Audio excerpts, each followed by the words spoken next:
Imaginen por un instante lo que sería descubrir que gran parte de lo que creíamos saber, aquello que dimos por sentado, en realidad no es más que una versión parcial, una verdad conveniente. Piénsenlo. No hablamos de una teoría conspirativa más, hablamos de la historia, de esa historia oficial que nos contaron en los libros, en las aulas, y que ha moldeado nuestra percepción del mundo. Seamos honestos.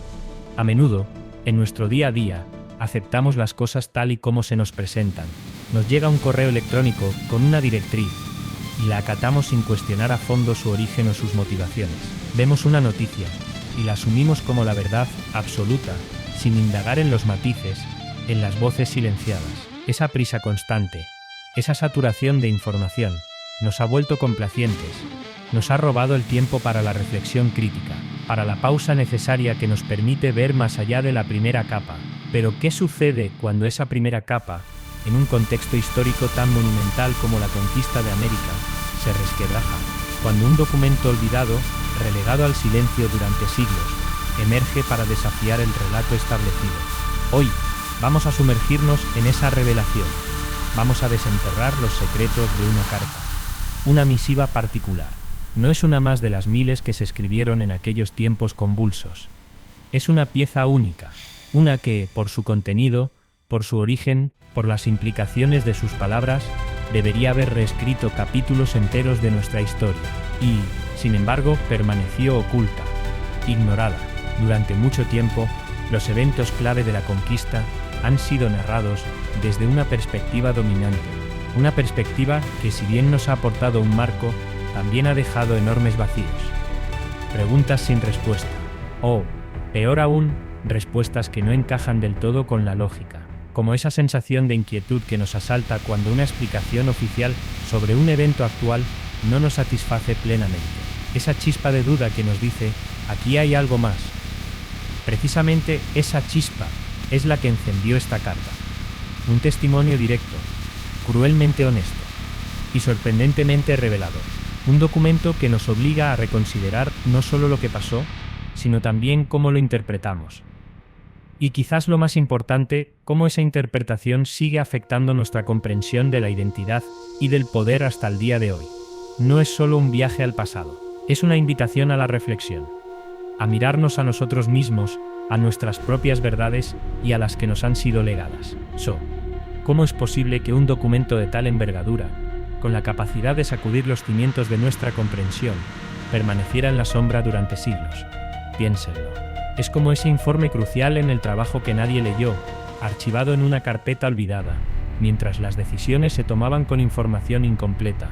En este caso, la carta no estaba en un disco duro empolvado, estaba en un archivo, un rincón polvoriento de una institución europea, relegada por su aparente falta de relevancia. O quizás, por una relevancia demasiado incómoda. Fue un historiador joven, un investigador tenaz, alguien que no se conformaba con las respuestas fáciles, que hurgaba más allá de los índices principales. Él la encontró, entre legajos y pergaminos que nadie se molestaba en revisar ya. Una aguja en un pajar de siglos, una auténtica joya oculta. Su autor era alguien inesperado. Un personaje secundario, sí, pero con una posición privilegiada. Estaba allí, en el epicentro de los acontecimientos. No era un conquistador de primera línea, tampoco un monarca dictando órdenes desde la lejanía. Era un observador, un testigo con una visión particular, alguien cuyo cargo le permitía ver las costuras del poder, las motivaciones reales, aquello que no se escribía en los informes oficiales enviados a la corona. Su nombre es menos conocido, sus motivaciones puramente personales al inicio, pero su relato, ese es el verdadero tesoro, porque contrasta drásticamente con lo que los grandes cronistas de la época decidieron contar, con lo que la historia oficial, la versión victoriosa, quiso perpetuar. Es una voz disidente, una perspectiva silenciada que ahora por fin podemos escuchar, y es precisamente en ese contraste donde reside su poder. En cada frase de esta carta, en cada descripción minuciosa, el autor revela una serie de eventos, de decisiones, de intenciones, que son diametralmente opuestas a la narrativa que nos ha llegado. No se trata de un simple matiz, ni de una reinterpretación ligera. Estamos hablando de un giro radical, un cambio de paradigma. Es como si, Después de años creyendo una versión de un suceso familiar, alguien encontrara un diario íntimo, un diario que desvela las verdaderas tensiones, los secretos inconfesables, aquello que se ocultó para mantener una imagen, una fachada. Esta carta hace exactamente eso con la conquista. Desgarra el velo, nos confronta con una realidad mucho más compleja, más brutal, y paradójicamente más humana en su crudeza. Esta misiva desvela, sin ambajes, las maquinaciones políticas tras bambalinas. Revela acuerdos secretos, traiciones inesperadas, y decisiones tomadas no por honor o conquista, sino por una ambición desmedida. Un poder que corrompe.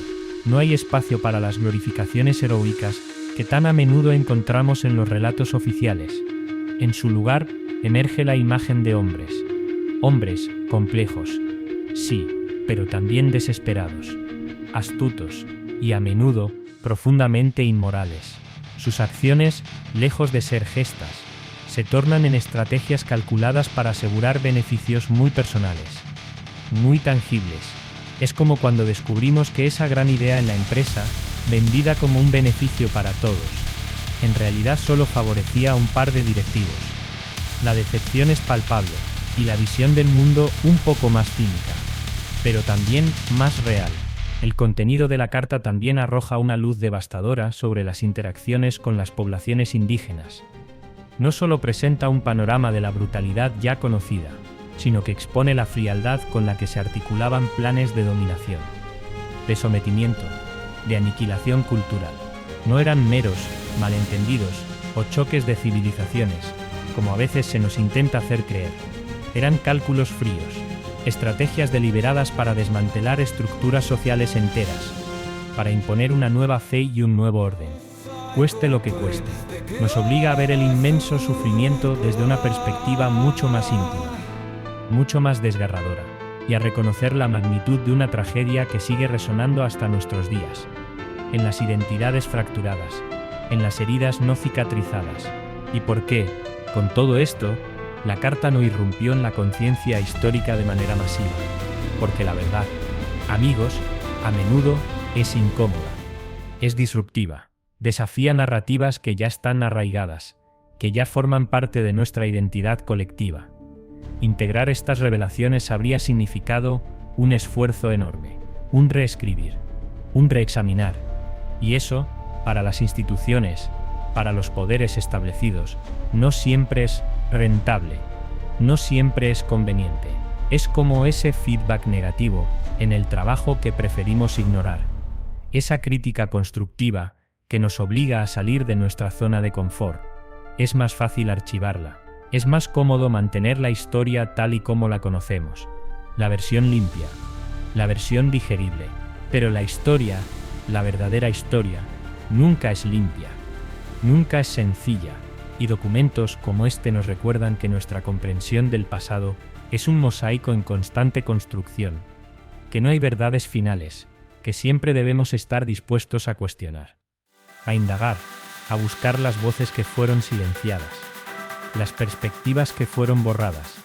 Y este ejercicio, esta curiosidad incansable, no es solo para historiadores o académicos, es una habilidad vital para todos nosotros.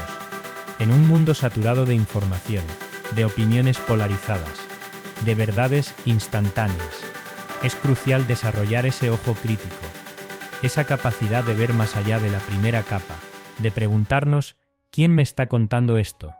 ¿Y por qué? Así, esta carta rescatada del olvido se convierte en algo más que un simple documento histórico. Es una lección, una advertencia, una invitación a la humildad intelectual.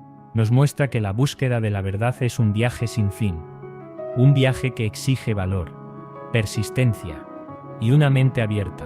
Nos enseña que las grandes narrativas, las que nos definen como pueblos, como sociedades, pueden ser falibles, pueden ser incompletas, y que a veces la clave para entender el presente y construir un futuro más justo reside en escuchar los ecos de voces que creíamos perdidas, en los rincones más polvorientos de la memoria, allí donde la historia, la auténtica, siempre espera ser desenterrada.